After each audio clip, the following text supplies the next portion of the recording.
Welcome back everybody to part 3 of how to make your crappy looking engine wiring harness look not so crappy.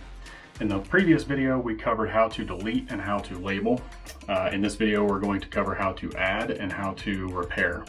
So we're going to dive right into it. Not a whole lot of small talk here, so let's get busy. Previous video about the second half of it, which was a little monotonous, and I apologize for that, but it's important and it will come in handy here. I showed you how to document your harness. Document all your pins and all your connectors, label them, get everything to the point where if anything is done, it can be undone. What I'm going to do now, knowing that information, is I'm going to pin out these shielded wires here and get rid of this electrical tape on the end and clean it up with some of this adhesive shrink wrap. It's much more robust and doesn't peel and isn't disgusting. So that's the first step. Second step, there's a bunch of these splices still left in here that I want to look like this one. So I'm going to redo this one, this one, this one, this one. Moving on, this one, and this one, and make this harness a lot sleeker. It'll look better in the final product underneath the overall package. From there, we need to add 3 wires to this new added oil pressure sensor connector. The reason I am not pinning this is because these pins actually, you put the wire through, then you pin it and pull the wire back through. These are bullshit, and I hate them, but that is the name of the game with sensors like that. It really sucks, but it is what it is. The last step is going to be to find the injector connectors, which are these guys here on this bank and these guys right here on the other bank. And I have different connectors for Aaron's new 2600cc injectors. This is all just the next few steps in helping Aaron blow up his brand new engine as well. So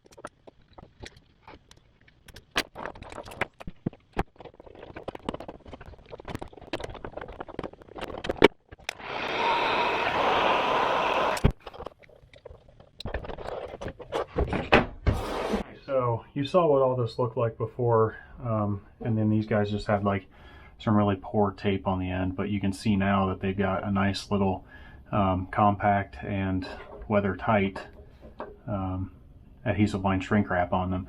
So this one here, it's actually got some of the flex loom we're going to be using on it.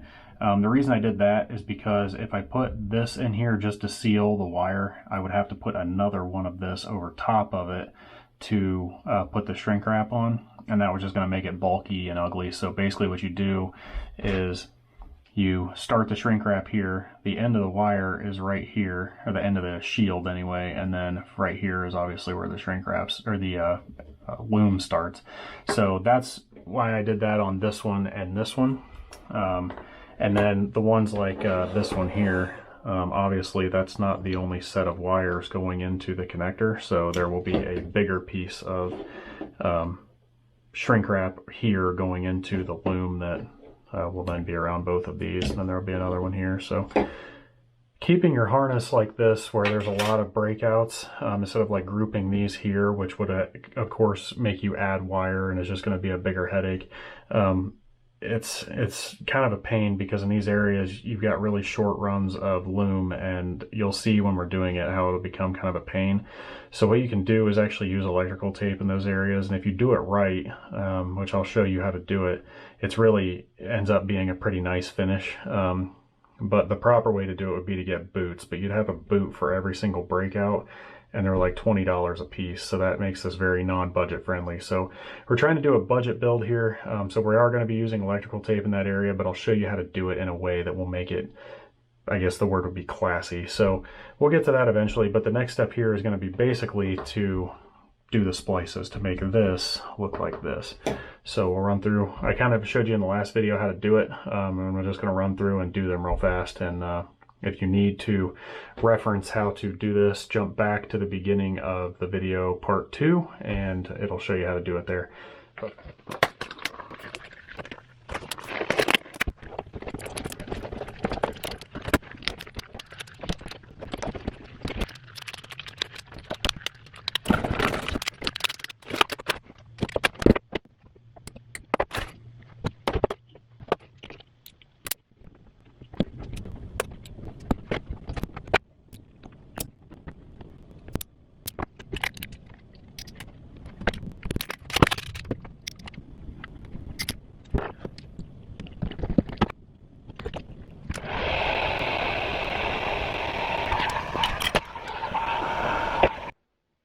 Okay, so I've gotten all these splices cleaned up.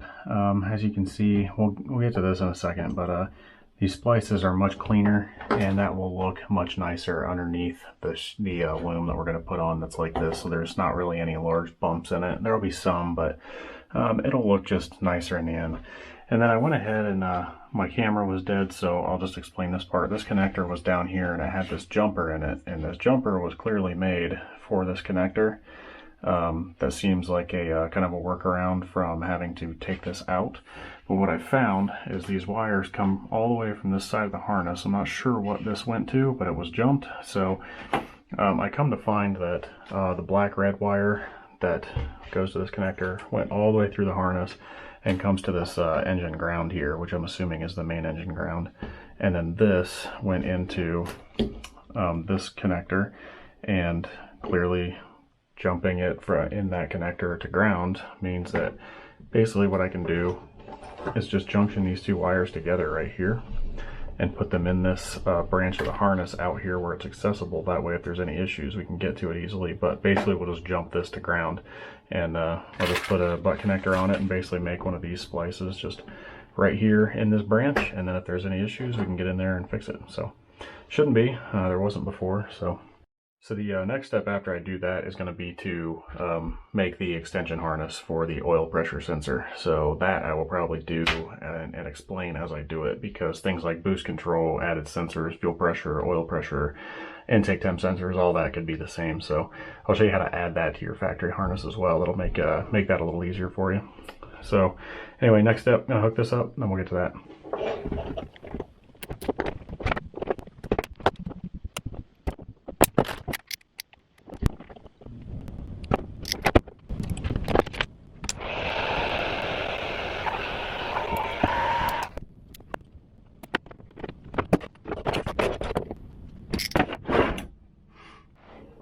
Okay, so as you can see, I just basically used a barrel connector to put these two wires together. Pretty simple, nothing too complicated there. If we have any issues, it's on the side of the engine. We can get to it really easily and take it apart and fix it. And then next step is going to be to get this oil pressure sensor connector wired in. I need to run it to a spare connector that will come about a foot beyond these guys here.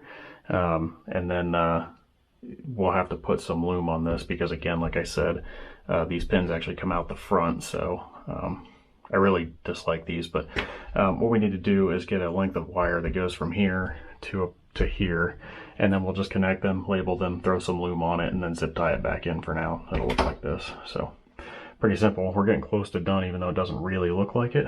So yeah, I mean, we're getting there. It's kind of a time-consuming process, but it'll be super worth it in the end to go from that old clunky harness to something that looks like this. So it's worth it. Let's keep moving.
Okay, so as you can see, some of these breakouts are taped up.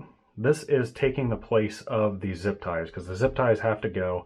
Zip ties are a tool for this. They are not a permanent option in most cases. You'll see where they are after, but underneath Loom, zip ties got to go. So use some capped on tape, or electrical tape works fine too. Capped on tape's just cleaner. And then what you do is you basically tape up all your breakouts and make sure they're at the angle that you want. You can actually force breakouts to be at different angles based on how you tape it.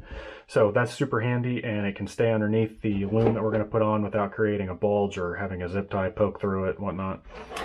Something else that changed, earlier in the video series we deleted the TGV sensor connector on the passenger side bank, and we left the driver's side bank because it is going to be an ethanol content sensor. Well, as it turns out, the cob that Aaron's using can use the passenger side TGV for fuel pressure. I pulled this connector back out, but after looking at the kit that he's going to buy to do this, I'm actually going to modify the kit when he gets it.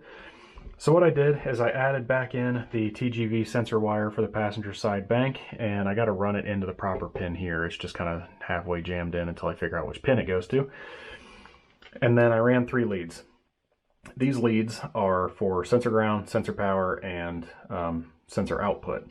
So that'll be fuel pressure, ethanol content, whatever.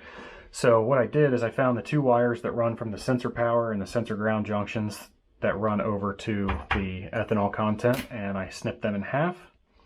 Reason being is because I've already basically shortened this junction a little bit, and I don't want to shorten it anymore because it'll start to kind of make things not lay out the way they want to here because these wires have memory. So what I did is I found the 2 wires running over to the ethanol content sensor, snipped them, and then I'll basically just run their wire right back into this junction along with one of the wires I've added so that it will now have sensor power as well. And that'll work just fine. I didn't know that this was happening until recently, so kind of had to take this thing back apart and add this stuff. Pretty easy, but basically what you're going to see me do now is just get those 3 wires added in, get that shrunk down, and then basically cover this whole harness. We'll start snipping zip ties and adding capped on tape. It's a pretty simple process, a little time consuming, but pretty easy to do. So I'm going to get started on that, and you'll see a fast forward of that going down. We're getting there. It's starting to look good. I mean, your whole harness is going to look like this when it's done, and honestly, for a budget, that's a pretty nice finished product there. So let's keep ripping here.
Okay, so as you can see, all the joints are taped up, even the joints that are further up from the actual main harness. Some of these are already loomed up. Now, something that might be worth mentioning is that this capped on tape may actually get modified as time goes on. So like when you're, I don't know, a good example might be putting loom on this. When you put loom on here and it comes down to this point, you still have to put something around it besides this capped on tape, which in this harness we're going to be using just regular electrical tape because boots are very, very expensive. That boot comes up to about here, so you want plenty of this loom to be within this area, so you may have to cut this back and slide loom down into it as well. So just remember that this also is a tool. It's kind of like the zip ties where you may have to modify it as well, but you'll see we'll put even more capped on tape on top of it, and then we'll put the electrical tape on because electrical tape sticks to this stuff very well. When you have long runs of harness, you definitely want to put some of this stuff in the middle of that as well. And then you see here I have like a 45-degree breakout, so I kind of maintained that with the capped on tape. And then basically that's the other end of the harness. So what we need to do now is start popping connectors off. And again, if your documentation is done correctly, you should have no reservations about popping this off.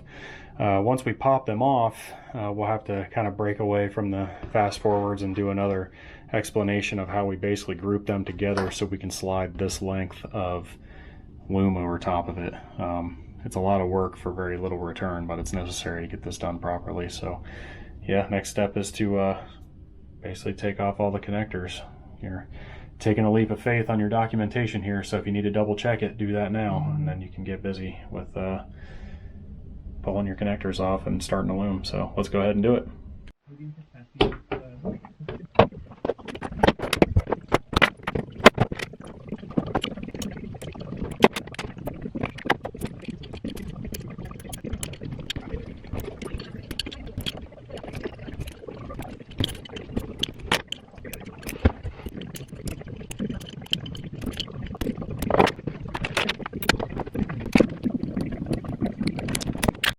Alright, so you guys see I got all the connectors off of this harness.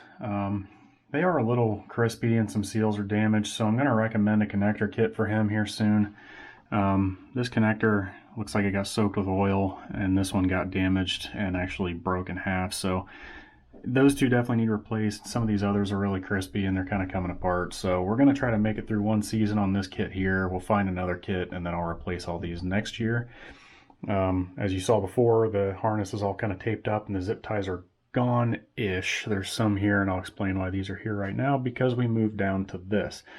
Now Aaron has a thing for the color purple, so what I did is I went and I got that roll of cellophane there, and I'm going to wrap his harness in it. Yeah. So the idea here is going to be something along these lines. Now this is a contra wound sample I made, and I decided to use this. So if you look really closely, you'll see where it goes from white on the left, and then there's like a yellow section in the center that is that capped on tape there, and then it turns into like a glistening purple.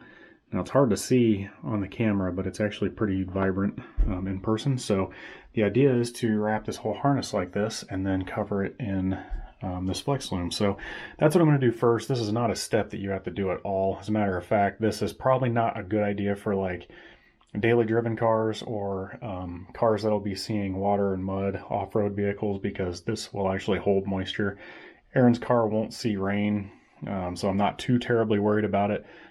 If I thought it was going to be a problem, I wouldn't actually do this. But anyway, we're going to do the whole harness like that. You can skip this step if you don't want to do this.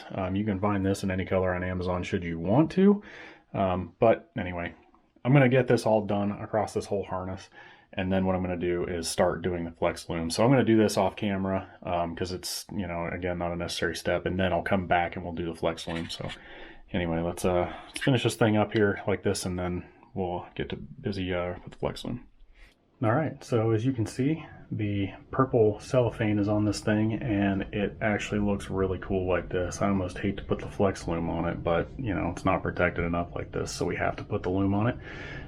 So what I need to do now is show you basically how to get this to the point where you can get loom into areas like this, because getting it over these is going to be a pain. So what you need to do is kind of find the center of the harness, which is, for me, is going to be this spot here. This is the longest run, the closest to the middle. So what I'm going to do is fold these things down and then put capped on tape around the pins onto the rest of the harness, and then we can slip our flex loom over top of it. So basically we just need to make like a big noodle.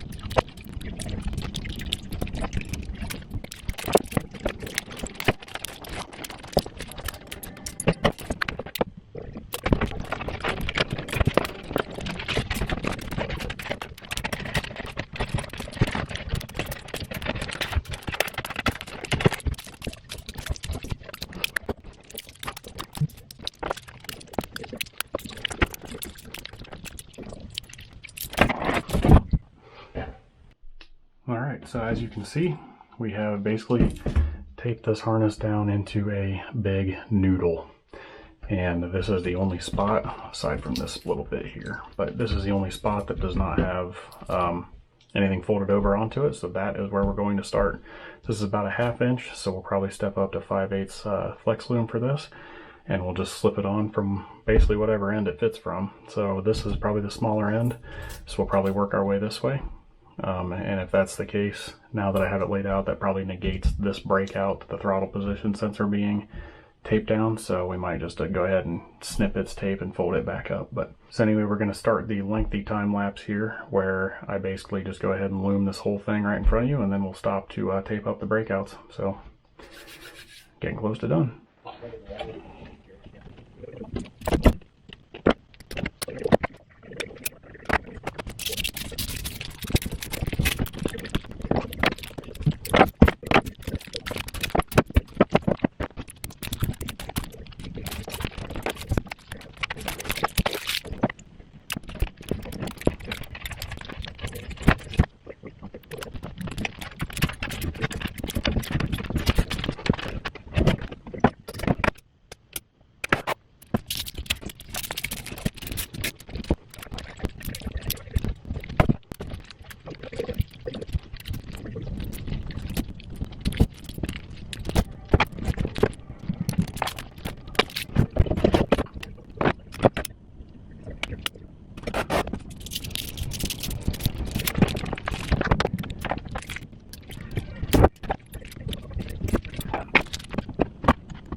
So I think by now you may have the idea here. You know, cover your harness in flex loom. You know, it's not that complicated. You'll figure it out if you're having any issues. It's really, honestly, very simple. So what I've done here is I put more Kapton tape over top of the breakouts themselves to kind of hold everything together. And then in the next step, I'm going to cover it with electrical tape, and I'll show you where the zip ties go, because there will be zip ties on these breakouts, and it will help hold the electrical tape in place and help relieve the stress from the electrical tape having to hold these items together. So we'll go ahead and cover them in electrical tape, and then I'll explain where the zip ties go and why they go there.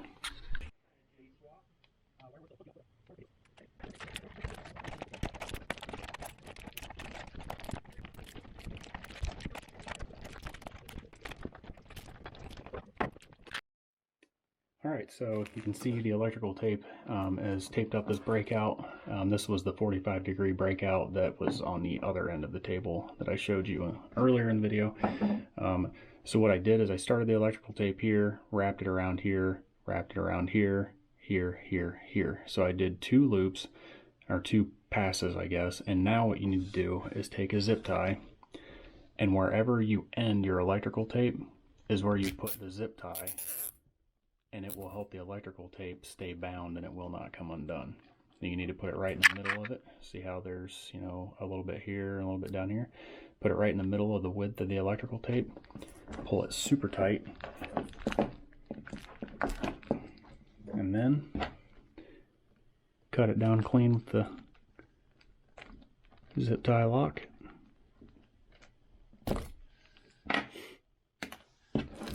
There you go.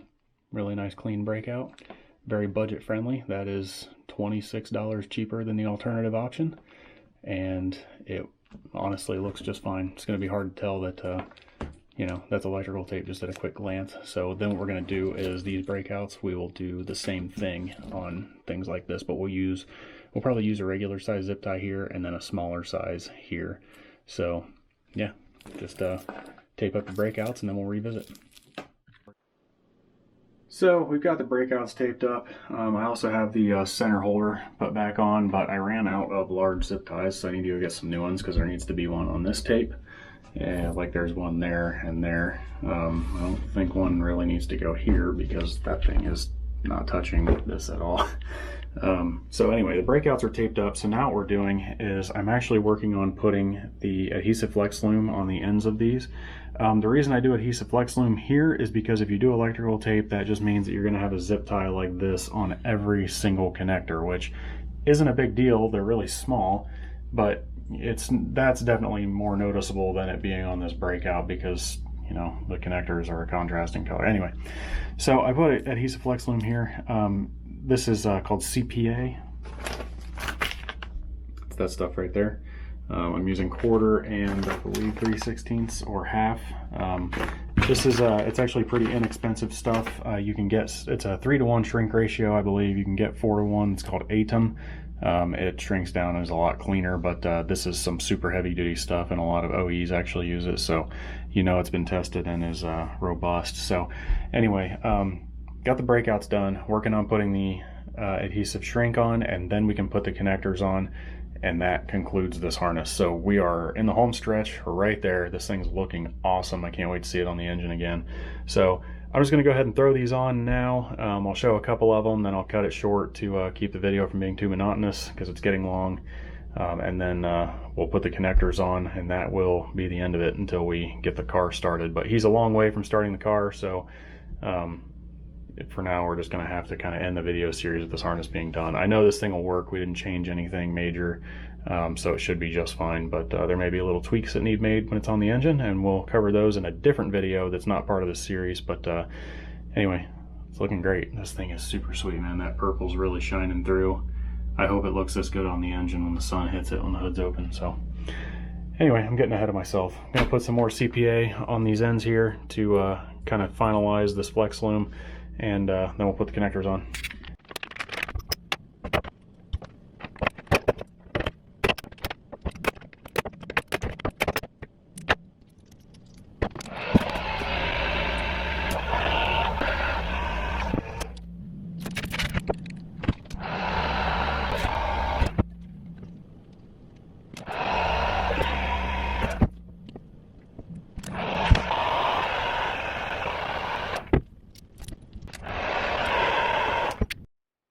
This harness is looking good, man. It doesn't look a whole lot different from the last time I showed you. I just like to say that because it's been a lot of work. But One of the things I did do is I had tape on these breakouts right here, and I actually took them back off and then did CPA in that area as well.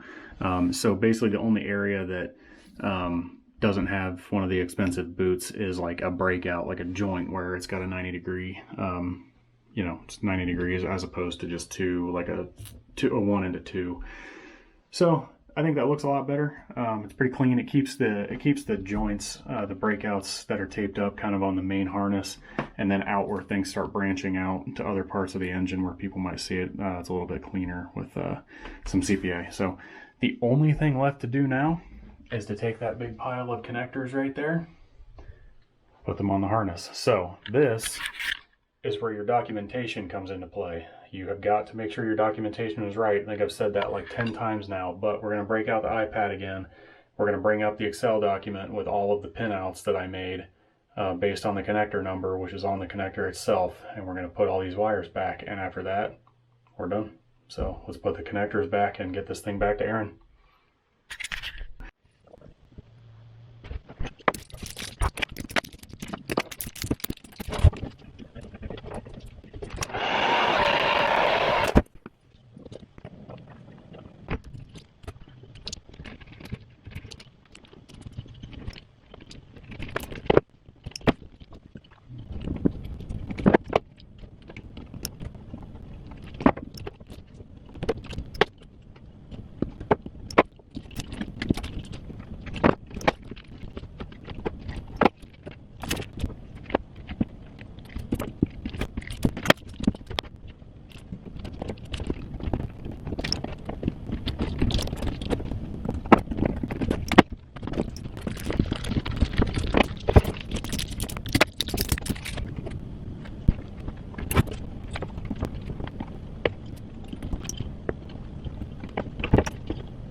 One thing I did forget to mention, if you follow any of my other videos with my K24 build, you'll see ththose ID 1700cc injectors that I put on my K-Series. They use the same connectors as the, no, K-Series, not Hay-Series. My K engine, these are the same connectors that Aaron is putting on his ID 2600s that are going on this engine. So where the old fuel injector connectors, these guys right here went, we have to put these on. So that's the only thing you'll see here aside from me just throwing these connectors back on. So you'll see me do a couple of those. I'll probably do like part of this branch and then I'll do the rest, again, to keep the video from being too super monotonous. And we're done.